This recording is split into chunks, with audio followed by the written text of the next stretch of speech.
lobiko nanga mwana etangamaki utakala na bilembo ya mobeko lelo yo ekokisami namoni lobiko nanga mwana etangamaki utakala na bilembo ya mobeko lelo yo ekokisami. Bien-aimés dans le Seigneur, vous qui nous suivez à travers le monde, que la miséricorde de notre Seigneur Jésus-Christ soit avec vous. Nous vous saluons dans le nom précieux de notre Seigneur Jésus-Christ. C'est bien moi, votre frère Laurent de Champaign, Illinois, aux États-Unis d'Amérique.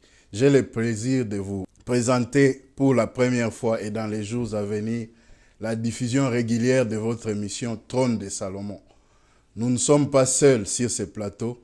Nous avons fait appel au ministre de la Parole, le docteur Othniel Kasonga, avec qui nous allons nous entretenir sur les buts et les objectifs de cette émission. À qui je m'en vais tout de suite dire shalom, docteur. Oui, shalom, bien-aimé Laurent. Nous avons la joie de vous recevoir sur ce plateau. Cette joie est partagée et je profite de ces précieux moments de saluer chaleureusement tous nos frères et sœurs qui nous suivent. Que la grâce et la paix de notre Seigneur Jésus-Christ vous soient multipliées. Comme je le disais tout à l'heure, une nouvelle émission a vu le jour.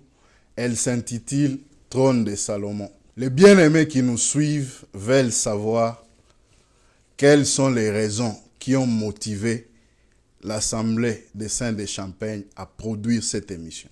Merci pour la question, frère Laurent.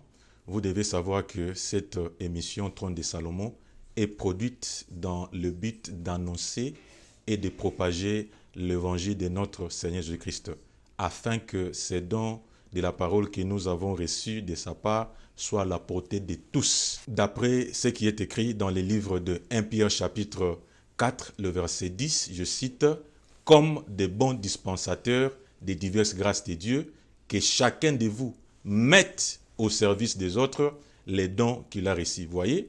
Car la mission que Dieu nous a donnée, c'est d'étendre les ciels, d'annoncer cette bonne nouvelle du royaume partout dans le monde, afin que cet évangile de paix soit accessible à tous, c'est-à-dire pour ceux qui sont tout près et même pour ceux qui sont éloignés, l'écoute pour leur salut. Vous voyez, c'est ce que même l'apôtre Paul, lorsque il parlait ou bien il écrivait la lettre adressée à Timothée, il dit ceci, que cela est bon et agréable devant Dieu notre Sauveur, qui veut que tous les hommes soient sauvés et parviennent à la connaissance de la vérité. C'est ça les soucis de Dieu. Donc, sachez-les bien que cette émission, c'est une source de bénédiction et permettra à nos frères et sœurs d'avoir, la lumière et la connaissance parfaite de la parole, de servir et d'adorer les seuls vrais dieux, afin qu'ils héritent les saluts. Vous voyez, suivant même les paroles de Jésus-Christ dans le livre de Jean chapitre 17, le verset 3, lorsqu'il recommanda ses disciples entre les mains de Dieu, il dit ceci, « Or, la vie éternelle, ceux qui te connaissent, toi, le seul vrai Dieu. » Vous voyez, donc pour hériter le royaume des cieux, il faut connaître la véritable parole. Et il ajoute encore, et son fils et ton fils que tu as envoyé, Jésus-Christ. Voilà, donc nous sommes tellement dans la joie de vouloir bien produire cette émission parce qu'elle permettra que nos bien-aimés écoutent cette parole pure, sans défaut, sans tâche, afin qu'ils héritent la vie éternelle comme je venais de le mentionner. L'homme de Dieu, vous venez de dire tout à l'heure que l'objectif, c'est d'annoncer la bonne nouvelle du royaume. Effectivement. Et que le peuple du Seigneur ait la lumière de cette parole. Okay. Mais aujourd'hui, sur les réseaux sociaux, nous suivons beaucoup d'émissions à caractère évangélique. Plusieurs d'entre elles n'édifient pas. Et nous ne pouvons même pas les suivre avec nos enfants, de peur d'être scandalisés. Est-ce pour le même but que cette émission est produite? Écoutez, frère Laurent, loin de nous cette idée d'apporter au peuple du Seigneur une pensée personnelle. Suivant ce qui est écrit dans le livre des 2 Corinthiens chapitre 4, le verset 5, que nous ne nous prêchons pas nous-mêmes, c'est Jésus-Christ le Seigneur que nous prêchons. Et nous disons vos serviteurs à cause de Jésus-Christ. Donc, soyez rassurés, dans cette émission, nous allons prêcher et annoncer le Seigneur Jésus-Christ, afin que les peuples du Seigneur soient éclairés. D'après même les psalmistes, lorsqu'ils fredonnaient un cantique dans le chapitre 119, le verset 130, il dit ceci: la révélation de tes paroles est claire et elle donne de l'intelligence aux simples. Donc, lorsque les Écritures sont interprétées, c'est le salut du peuple. Mais si la pensée de l'homme est communiquée, le peuple marchera dans les ténèbres. Voyez? Et nous savons en outre que cette capacité d'expliquer les choses de Dieu, cela n'émane pas de nous. Voyez? Cela vient d'en haut, comme le bien-aimé Jacques nous exhorte, que toute grâce excellente et tout don parfait descendent d'en haut du Père des Lumières. Or, ceux-ci ne peuvent jamais nous conduire dans les chemins de l'orgueil. Yakomi tombola mapeka, yakolobaite awangai ngai non, mais nous conduire dans l'humilité, dans la simplicité et dans l'amour. Donc, soyez certains que dans cette émission, la pensée de l'homme sera effacée et Christ sera élevé, car c'est pour son service qu'il nous a enrôlés comme ministre de sa parole afin d'accomplir sa volonté. Voilà en bref la réponse. Et puis, ce que je peux dire à nos bien-aimés qui nous suivent en ces moments, que la paix est en moko parce que cette émission est en bango. Docteur, toute œuvre humaine est faite soit dans le but d'améliorer ce qui s'est fait déjà, de la modifier ou encore d'apporter quelque chose de neuf. Par la grâce que Dieu a mis à ses serviteurs que vous êtes, quel sera l'apport des hommes de Dieu dans cette œuvre? En d'autres termes, eloko nini bandeko bazolanda émission oyo bakozwa ya sika? Ok. Avant de répondre à votre question, j'aimerais dire d'abord ceci. Je suis tout à fait d'accord avec vous sur ce point, que l'œuvre humaine n'est pas parfaite. Vous voyez? Parce que c'est l'homme qui entre en jeu, donc les erreurs ne peuvent que se faire remarquer. Mais je tiens à souligner que dans l'œuvre de Dieu, il ne peut y avoir les erreurs parce que c'est Dieu lui-même qui est au gouvernail, c'est-à-dire qui conduit ou qui chapeaute son œuvre. Et nous sommes que des simples instruments ou des vases communicants. Vous voyez? Voilà la raison pour laquelle que l'apôtre Paul pouvait dire que notre prédication ne repose ni sur les erreurs, ni sur les motifs impurs, ni sur la fraude. Vous voyez? En d'autres termes, donc c'est une prédication limpide, sans tache, et puis que personne ne peut altérer, c'est-à-dire l'homme ne peut altérer, modifier ou changer. Vous voyez? Car c'est le Seigneur lui-même qui transmet sa parole au travers les instruments. Voilà la raison pour laquelle, lorsque Moïse était sur la montagne, l'Éternel lui dit ceci. Je suis dans le livre d'Exode, chapitre 25, le verset 40. Il dit, regarde et fais d'après les modèles qui t'ont été montrés sur la montagne. Pour dire que, pour que la grâce ou que le Seigneur a quitté, et bon, que tout ça là d'après les modèles. Mais si les modèles n'est pas respecté, l'nkolo a requitate, même la quantité à bateau, même Mounene ya etonga, le Seigneur ne va pas descendre. Voilà. Et pour répondre à votre question, que c'est que les bien-aimés frères et sœurs qui vont nous écouter bénéficieront, nous allons leur présenter que Jésus, mais dans sa diversité, c'est-à-dire dans toutes ses facettes. Dans la révélation, comprendre Dieu dans la révélation, comprendre aussi le Seigneur dans la prophétie, dans la connaissance et dans la doctrine. Vous voyez? Dans les soucis qu'ils parviennent à la connaissance de la vérité, afin que leur regard, vous voyez, ne soit pas fixé sur les choses éphémères, c'est-à-dire les choses éphémères de ce monde, mais sur les choses célestes, lesquelles reposent sur l'espérance de la vie éternelle promise par notre Seigneur Jésus-Christ. Car c'est lui qui a détruit la mort à la croix et a mis à la lumière, c'est-à-dire en spectacle, c'est-à-dire la vie et l'immortalité que nous vous apportons par cet évangile. Et puis pour clore à cette question, je vais encore dire ceci. En tout cas, cette émission, soyez vraiment certains et dans la joie et dans la jubilation, car cette émission est produite pour votre édification. Et ce n'est pas produite pour la pensée ou bien pour les intérêts d'un homme ou des hommes, mais c'est pour l'intérêt de Dieu. Voyez, afin que les peuples du Seigneur soient éclairés et marchent dans la paix, et que cette paix soit un sujet de louange de son nom. Voilà ce que je peux dire par rapport à votre question que vous m'avez posée. Vous venez encore de susciter une préoccupation à moi et je me pose beaucoup de questions sur ça. Aujourd'hui, nous sillonnons beaucoup des églises. Nous constatons qu'il y a plusieurs évangiles. Je m'explique. Les uns disent que la femme ne peut pas prêcher. Les autres les désapprouvent en disant que c'est une recommandation du Seigneur. Les uns disent qu'il faut prier devant des statues, des images taillées, des représentations d'hommes et j'en passe. Les autres disent que cela n'a aucune base biblique et d'ailleurs, Dieu ne les permet pas.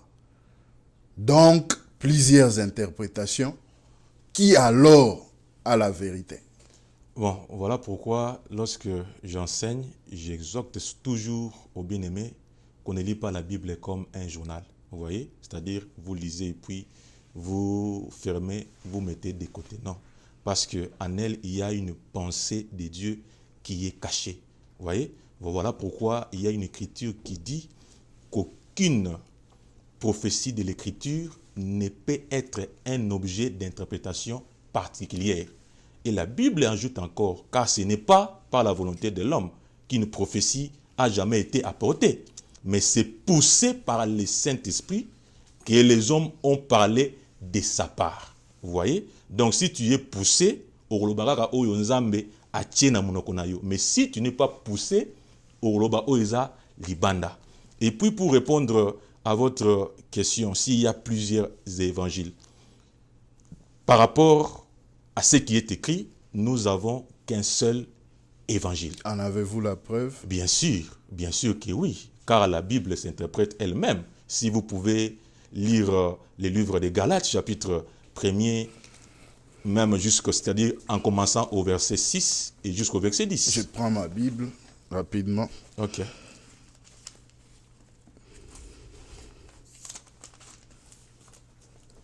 Galates chapitre 1er, le verset 6. Je m'étonne que vous vous détourniez si promptement de celui qui vous a appelé par la grâce de Christ pour passer à un autre évangile. Non pas qu'il y ait un autre évangile, mais non pas qu'il y ait un autre évangile, bien sûr. Mais il y a des gens qui vous troublent et qui veulent renverser l'évangile de Christ. Donc, d'après cette écriture, il n'y a pas un autre évangile. Mais il y a des gens qui troublent le peuple de Dieu dans l'objectif de renverser cet évangile de Christ. Vous voyez? Et puis, il faudrait noter ceci, que tous ceux qui prêchent mal la parole troublent le peuple. Et cet esprit-là de s'opposer à la parole de Dieu a commencé depuis longtemps. Vous voyez, vous remarquerez même du temps d'Akab, lui qui était roi en Israël. Vous voyez, mais Jézabel, sa femme, amena les faux cultes, renversa même l'autel de l'Éternel et bâtit l'autel de Baal. Vous voyez, pour que les enfants d'Israël se détournent ou bien s'écartent de la voie de Dieu. Et puis c'est le même esprit du temps de Sambala, Tobija et ammonites, vous voyez, qui voulaient en tout prix d'empêcher que les enfants d'Israël rebâtissent la muraille qui a été renversée, vous voyez, parce que leur désir était que, c'est-à-dire que ce peuple demeure toujours dans l'opprobre. Et puis, pendant ce temps où l'Église fait sa marche vers le ciel, l'ennemi aussi multiplie des stratégies, même des tactiques, pour essayer d'introduire ou de glisser ces faux enseignements dans l'Église. Mais, en tout cas, il ne sera jamais. Pas parce que nous avons la victoire et puis le Seigneur nous a donné cette assurance. Vous voyez, dans le livre de Matthieu chapitre 16, le verset 18, l'Écriture dit ceci, que tu es pierre et sur ces rocs, c'est-à-dire je bâtirai. Vous voyez, c'est Jésus lui-même qui bâtit son église. Je bâtirai mon église. Et que les portes des séjours des morts ne prévendront point contre elle. C'est-à-dire les portes des séjours des morts, ils ont maté à Yalukuta. Ils ont des portes, il y a séjours des morts. Sangi sa maté à Nyonso. Oh, il y a le Kuta. C'est-à-dire, maté à Yalukuta, ils ont na Bible été. Moi, si à terre, vous voyez, c'est-à-dire, Bozoko Tanakati, il y a église, Makolongolo, vous voyez, ils ont des portes, il y a séjours des morts. Ils ont tellement ébélé. Et puis, baptême, Nakati, Yakopo, dans la Bible, Totrali Yako, Mounangote, Soreza les contraires, Talisa Yango, vous voyez. Donc, ce sont les portes de séjour des morts. Oyo, l'écriture, ils ont Nakotalisa, vous voyez. Mais nous savons que le Seigneur nous a donné cette force-là de renverser tous les raisonnements des hommes, vous voyez. Et tout auteur même qui s'élève contre sa connaissance et d'amener toute pensée captive à son obéissance. C'est-à-dire, tout le monde captif par rapport à l'écriture. Parce que, comme on mutu na munoro makasité, qui ni makaka te. Et bon, te au talisanga il est commis, ceux qui n'a moni qui zabongo, et puis je dirais amen. Voilà pourquoi j'exhorte à nos bien-aimés. Et bon, que l'iloko nyonso yoko yoka, au talango ceux qui eza na soubassement dans la Bible. Et puis nous avons cette assurance-là, il y a qu'à renverser tous les fausses doctrines. Vous voyez, parce qu'à la croix, le Seigneur avait dépouillé la puissance de l'ennemi et nous avons été investis de son autorité. Vous voyez, afin de chasser, même d'endiguer tous les attaques du malin. Et puis je profite aussi de ces précieux moments d'exhorter les bien-aimés qui nous suivent. Ils doivent se comporter comme les frères de Béret. Je suis dans les livres des Actes, chapitre 17, le verset 18 jusqu'au verset 21. Qu'est-ce qu'ils faisaient? Lorsqu'on leur enseignait, ils allaient vérifier. Vous voyez? Est-ce que eloko muté nabiso aibsibiso ezana makomi? Mais l'élo, ce que nous remarquons, c'est le contraire. Les fidèles, c'est-à-dire que les fidèles avalent tout.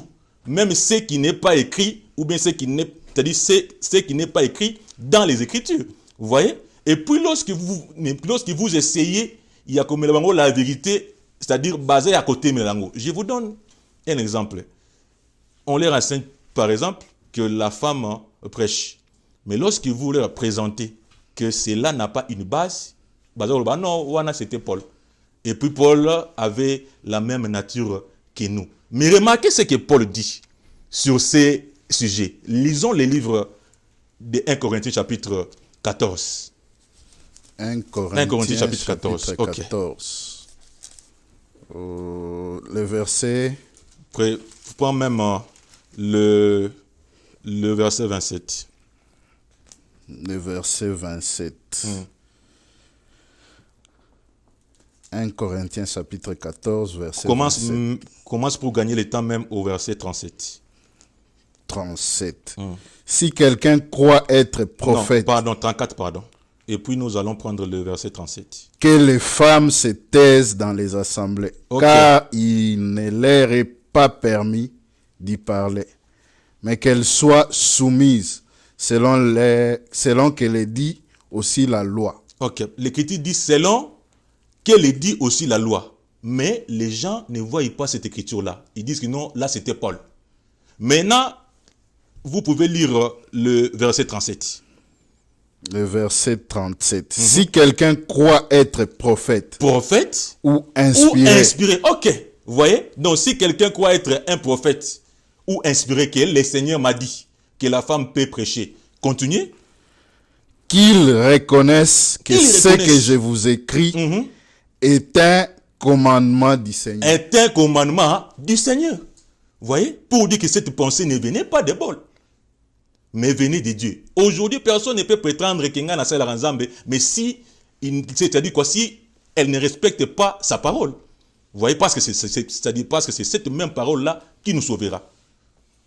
Et puis encore, une chose à noter, parce que les gens croient que Koti Kato Lisumu Ezaraka Koyiba Tokosala Ekobo Tokoloba Mabe Lisumu Peza Petang Ozaya Kotuka Tozaya Kotambolate selon les Écritures.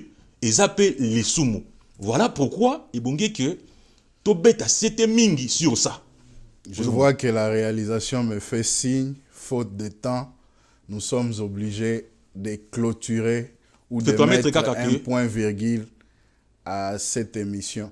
Mais avant qu'on clôture, je donne un mot de la fin au ministre de la Parole. Avant que je donne les mots de la fin, je voulais encore exhorter les peuples en ces mots. L'Écriture nous dit ceci, de ne pas aller au-delà de ce qui est écrit. Vous voyez, parce que notre soubassement, c'est nous nous sommes fondés ou édifiés sur les fondements des apôtres et des prophètes, et Jésus-Christ lui-même étant la pierre angulaire. C'est ça les limites. Vous voyez? Donc les soucis, ils ont que bisognoso, totikala na ba limite wana, que personne abîma. Chitez, s'il vous plaît, docteur. Oui, et puis encore, j'ajoute encore quelque chose. Parce que le rôle des ministres aujourd'hui, c'est de protéger aussi l'église du Seigneur. Vous voyez, contre les alarmes nocturnes. Vous allez aussi les remarquer que lorsque Salomon marchait avec sa litière, je suis dans les livres des Cantiques, il était protégé, vous voyez, avec les vaillants. Donc les vaillants étaient là pour protéger afin que l'ennemi, ou bien afin que les flèches aux autres Nalibanda aient percé sur la litière. Aujourd'hui aussi, pendant la marche de l'église, le véritable Salomon est aussi assis sur la litière, qui est Jésus. Vous voyez? Et puis les ministres sont là pour défendre que Matéa Yalukuta et Kokayako Kotate. Pour chuter, je dirais ceci, que le rôle de cette émission, c'est pour préparer l'église du Seigneur à sa rencontre. Vous voyez? C'est aussi le rôle de cette émission, parce qu'il vient bientôt. Et lorsque la dernière trompette sonnera, que nous tous, nous puissions entrer dans la gloire et puis être enlevés. Vous voyez les rôles. Et puis, je profite aussi de bénir tous les bien-aimés qui nous ont suivis, et vous aussi, le frère Laurent, que la grâce et la paix de notre Seigneur Jésus-Christ, qui surpasse toutes les choses, vous accompagne. Et en tout cas, que le Seigneur nous remercions tous les frères et sœurs qui ont permis la réalisation de cette émission, et tous les héros dans l'ombre. Je cite Dadi Balawe, Junior, Ricky et Baba, et notre frère Julien Losambe. Je vous dis merci et à la prochaine.